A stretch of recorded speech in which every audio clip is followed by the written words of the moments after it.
Lalu, hal apa yang dilakukan oleh wanita itu sehingga membuat dirinya menjadi gila saat ibadah haji?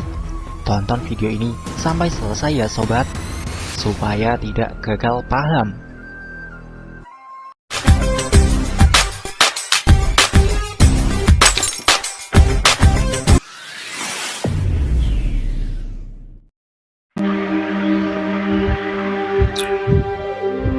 Kisah nyata, pelajaran hidup penuh makna. Mari kita simak kisahnya. Wanita ini tiba-tiba menjadi gila saat melakukan ibadah haji. Ternyata penyebabnya adalah hal yang sangat mengejutkan.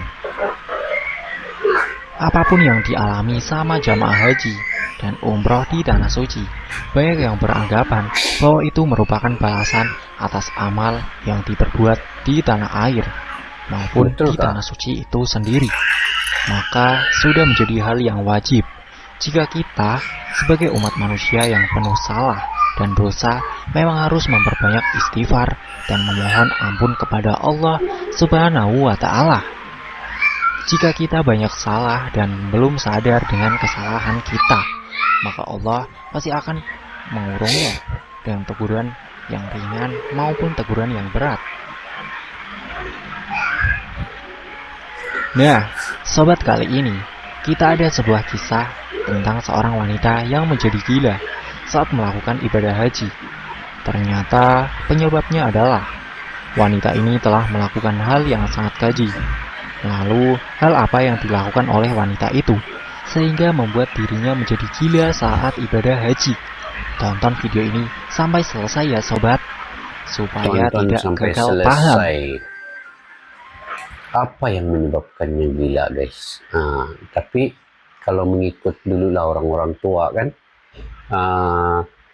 selalu mereka mengatakan apa yang kita lakukan di tempat kita ini sendiri, bila kita naik haji nanti, maka itu yang akan balasannya terjadi di sana. Tetapi kebenarannya itu Allah alam, cuma itu yang dikatakan selalu yang kita dengar oleh orang tua kita kan, guys. Jadi kita semak dulu video ini sampai habis apa yang telah berlaku sebenarnya. Kejadian di luar nalar ini dialami oleh seorang wanita asal Padang Panjang, Sumatera Barat. Dia merupakan seorang ibu rumah tangga yang berusia 55 tahun. Supaya lebih mudah, kita sebut saja namanya wanita itu adalah Yati. Berikut ini kisah selengkapnya. Bukan nama sebenarnya, Yati. Yati adalah seorang ibu rumah tangga biasa yang mendapatkan rezeki dan bisa menunaikan ibadah haji ke Tanah Suci. Yati sangat senang dong.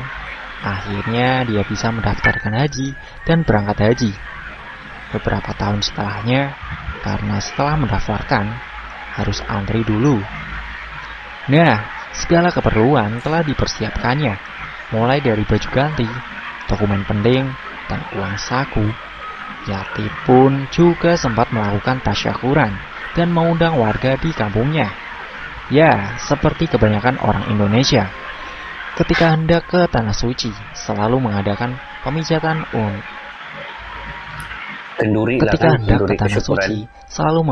pemijatan untuk memohon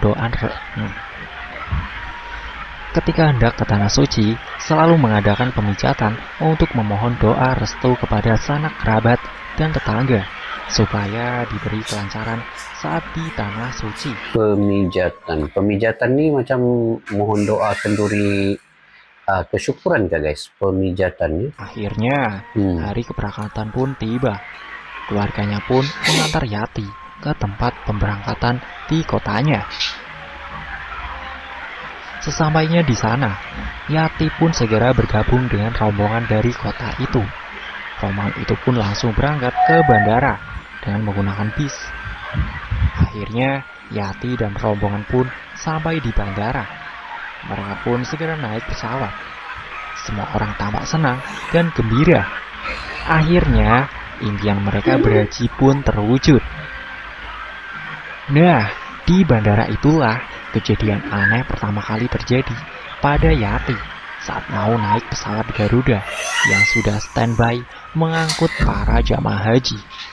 Tiba-tiba si Yati ini tidak mau naik pesawat. Dia meronta-ronta dan berteriak histeris. Tentu saja hal ini membuat semua orang kebingungan. Padahal pesawat tinggal berangkat, tetapi ada kejadian janggal seperti itu. Nah, petugas pun terus membujuk Yati agar naik pesawat. Dirinya kan sudah daftar haji dan tinggal berangkat saja. Ya, didaftar haji juga atas kemauannya sendiri dan tidak ada yang memaksa. Dan sebelumnya si Yati ini juga senang bisa berangkat haji. Tapi kok sekarang tiba-tiba tidak mau naik pesawat. Nah, karena dibujuk sudah tidak mempan, akhirnya petugas haji pun menggunakan cara lain. Tidak kehabisan akal, petugas haji pun mengatasi kejadian itu dengan cara memberikan suntik bius pada si Yati. Akhirnya setelah Yati pingsan, barulah bisa diangkut ke pesawat. Ya, dibawa juga si di Yati pesawat. naik pesawat dalam kondisi pingsan karena bius. Nah, beberapa jam kemudian Yati pun sadar saat ia masih terbang di atas pesawat. Singkat cerita, setelah sampai di Jeddah, Arab Saudi, pesawat Garuda yang membawa jamaah haji itu pun mendarat dengan selamat. Alhamdulillah, semua orang pun segera turun dan mengucap syukur karena sudah tiba di negeri tempat melakukan ibadah haji. Setelah semua orang turun, ada satu orang nih yang masih tinggal di pesawat, yaitu si Yati. Rupanya, Yati menolak untuk turun dari pesawat. Lagi-lagi petugas haji pun dipimpin repot dengan ulah Yati. Mereka pun membujuk Yati supaya mau turun dari pesawat.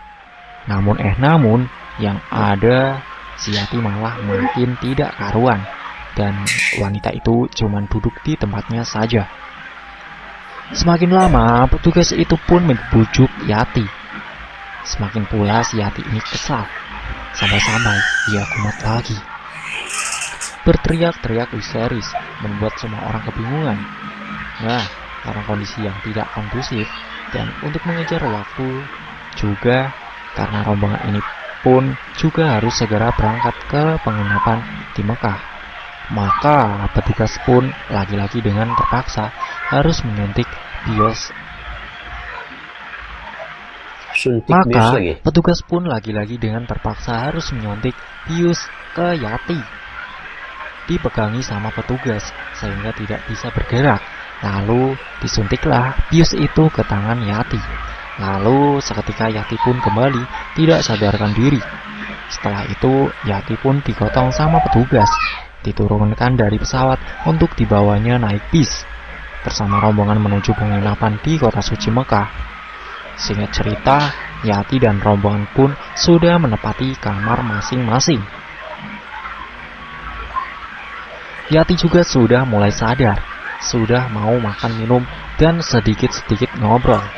Nah, tiba waktu sholat datang, lalu terdengarlah suara azan dari Masjidil Haram dan lagi-lagi kejadian aneh pun terjadi sama Yati. Apakah Yati teriak-teriak istri Yesus lagi? Tidak, kejadian aneh ini lebih aneh lagi. Saat azan terdengar itu, para jamaah lain yang normalkan langsung bergegas tuh ke Masjid Haram. Nah, beda nih kalau si Yati ini tidak sejati tidak mau. Nah, beda nih kalau si Yati ini tidak mau ke. Nah, beda nih kalau si Yati ini tidak sejati tidak mau ke masjid, malah melakukan hal yang semua orang jadi bergidik dan ngeri gitu. Yati ketika mendengar azan langsung masuk ke kamar mandi. Apakah berwudu? Oh, tidak. Terus melakukan hal aneh di dalam kamar mandi itu. Entah dari mana dapatnya, dia punya kaleng biskuit yang sudah kosong. Dan dia pukul-pukullah si kaleng itu dengan keras. prank. Tentu saja suaranya sangat berisik. Nah, karena orang-orang tidak mau ketinggalan sholat di Masjidil Haram, jadi biarkanlah saja si Yati itu di dalam kamar mandi. Apalagi jemaah lain juga kan sudah tahu kalau si Yati ini kan sudah agak-agak aneh sejak berangkat dari pesawat tadi. Jadi seperti dimaklumi sajalah kelakuan si Yati ini. Dan di kejadian memukul kaleng kue yang kosong di kamar mandi itu tidak hanya terjadi sekali saja, tapi setiap kali azan berkumandang. Saat itulah Yati langsung beraksi. Jadi kalau 5 kali azan dalam sehari, berarti Yati beraksi membuat kegaduhan itu. Ya 5 kali. Masya Allah.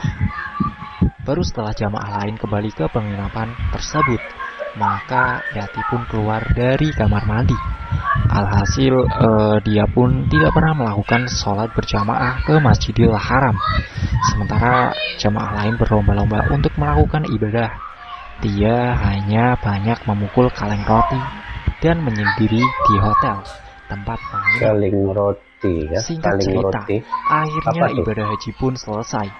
Yati memang ikut serangkaian ibadah haji. Namun dia tidak pernah sholat berjamaah di Masjidil Haram. Nah, segera setelah itu jamaah pun bersiap-siap pulang. Nah, disinilah kejadian aneh itu kembali terulang. Sesampainya di Bandara Jeddah, lagi-lagi Yati tidak mau naik pesawat terbang karena petugasnya sudah berpengalaman. Ya, sama kejadian sebelumnya. Jadi tidak perlu dibujuk lama petugas. Bias lagi. Jadi tidak perlu dibujuk lama. Petugas pun langsung saja beraksi menyuntik bius ke Yati. Setelah itu pesawat pun terbang ke Indonesia, membawa pulang ratusan jamaah haji itu dengan selamat. Nah, sesampainya di rumah, ditelusurilah apa sih penyebab Yati menjadi gila saat haji di tanah suci itu. Dan ternyata penyebabnya sangat mengejutkan. Apa Mau tahu nggak? penyebabnya? Jawabannya like dulu video ini dan subscribe ya sobat. Terima kasih. Kita hitung sampai 3. 1, 2, 3. Oke, langsung saja ini dia jawabannya. Ternyata biaya yang digunakan untuk ibadah haji si Yati ini adalah dari uang haram ya. Uang haram itu dari hasil penjualan tanah milik bersama. Kemudian uangnya diambil sendiri untuk biaya naik haji. Setelah sampai di kampung halamannya, Yati pun masih seperti orang kebingungan dan tidak mau bersosialisasi dengan masyarakat.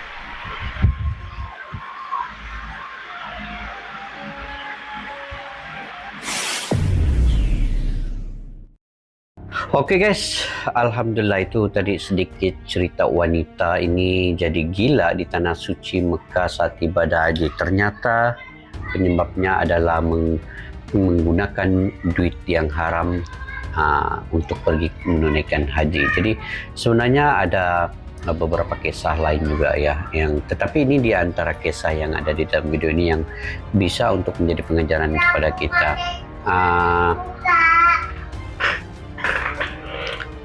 Jadi untuk menjadi pengajaran kepada kita juga ya, sebenarnya bila tiba di tanah suci Mekah itu, kalau boleh kita tunaikan niat kita itu hanya untuk ibadah, dan beberapa contohnya dari segi percakapan, apalagi dari segi perbuatan, dan juga teguran-teguran ketika di Mekah itu kalau boleh dihindarkanlah. Saya sendiri pun tidak pernah pergi ke Mekah ya, tidak pernah lagi menunaikan umrah atau haji, tetapi dari pengalaman teman-teman yang pergi sana dan juga dari pengalaman keluarga orang tua yang menceritakan hal-hal demikian di Mekah, betul ada yang terjadi di luar, kadang-kadang di luar pemikiran kita. Ada yang terjadi itu mungkin disebabkan balasan semasa dia berada di sini, apa yang dia buat di sini, sama ada perbuatan baik perbuatan jahat, itu semua akan dibalas, tetapi tidak pasti juga balasan itu sama ada di Mekah ataupun di akhirat nanti. Yang pentingnya kita selalu beristighfar dan juga memohon ampun kepada Allah Subhanahu wa taala. Ya, kita paham kita ini manusia tidak lepas daripada kesalahan dan kesilapan, walaupun sekecil-kecil kesalahan, tetapi ya yang pentingnya niat kita untuk memperbetulkan diri kita dan akhirnya untuk supaya kita selalu berastighfar, berselawat ke atas Nabi, mengingati junjungan besar kita, dia yang memberi syafaat kita ketika kita memerlukan kelak di akhirat. Jadi apapun, jaga tingkah laku, jaga ibadat, jaga amal baik kita, sentiasa berbuat baik walaupun sekecil-kecil kebaikan, dan jangan ada niat di dalam hati kita bahwa kita ini adalah lebih baik daripada orang itu, lebih baik dari orang ini. Yang penting niat dalam hati kita itu segala apa yang kita nampak walaupun perbuatan jahat daripada luar, daripada orang lain, anggaplah itu sebagai hikmah, natijahnya itu kembali untuk memperbetulkan diri kita juga. Jangan kita ada niat sedikit pun bahwa kita ini lebih baik dari orang lain. Sebenarnya kita baik itu Allah yang beri pertolongan, Allah yang beri izin, Allah yang membantu kita untuk menolong orang, Allah yang membantu kita untuk kita ini menjadi baik di pandangan orang. Tetapi sebenarnya kita ini banyak dosa. Sedangkan turun naik nafas kita ini pun merupakan dosa sekiranya setiap tarikan dan hembusan nafas kita itu tanpa mengingati Allah Subhanahu wa taala, maka itu dianggap merupakan satu kelalaian bagi kita, guys. Jadi apa sahaja yang kita lakukan itu hendaklah niat kita dengan niat yang baik dan juga ingin membantu masyarakat, membantu orang ramai dan untuk kebaikan diri kita sendiri. Jadi guys, sampai di situ saja. Mudah-mudahan dari cerita ini dapat kita mengambil pengajaran untuk sebelum kita ke Mekah nanti menunaikan umrah atau menunaikan haji. Saya pun mendoakan kepada semua kalian, semoga diberi kurniakan rezeki dan juga dikurniakan kesehatan untuk pergi menunaikan haji di Mekah. Amin ya rabbal alamin. Oke.